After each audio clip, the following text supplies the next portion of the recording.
The biggest new car of 2019 will probably also work out to be the smallest.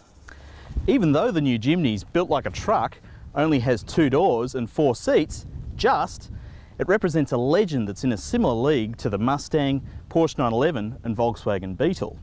In India at least, where they've made millions of these things with Maruti badges.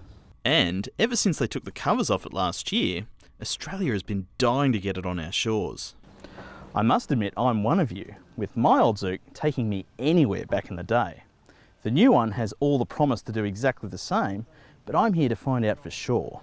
Now before I go any further, if you're looking for more detail than I mentioned in this video, check out the full written review at carsguide.com.au, and if you're watching this on YouTube, hit subscribe to stay on top of all our latest videos. Unlike every other small SUV in production today, the new Jimny retains a properly rugged ladder chassis with solid axles at either end suspended by coil springs and a dual range transfer case.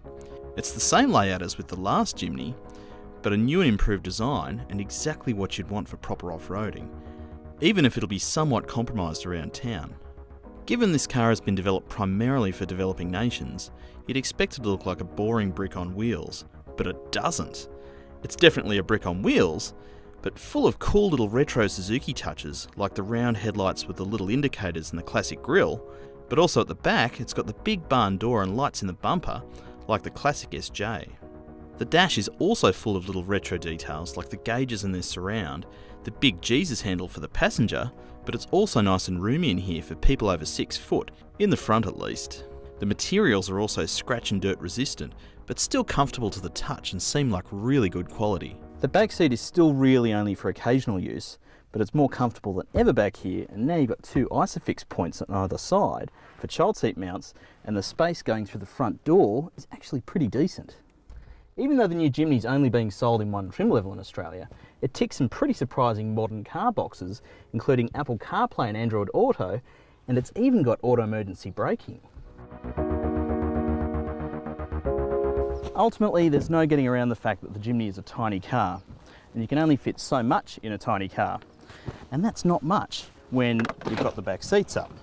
If you only need 2 seats though, there's heaps of room back here for all your camping gear. The new Jimny may have all the important safety features like auto emergency braking, but Euro NCAP has only given it a 3-star rating out of a possible 5. So it's important to consider that before you sign on the dotted line, but it's also important to understand that it's very hard to develop a car with all the ruggedness of the new Jimny or a Wrangler and still have optimum safety at the same time. And just remember that the Jimny is a $24,000 car, which isn't much.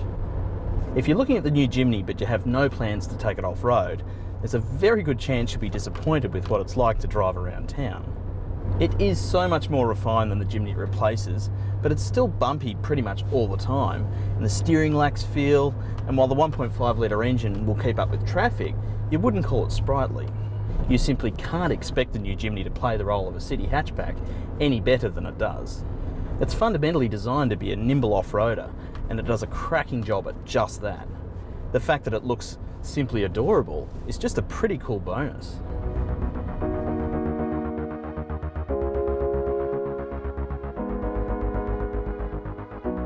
One more thing, don't forget to read the full review at carsguide.com.au for all the details, and don't forget to hit subscribe to stay on top of all our latest videos.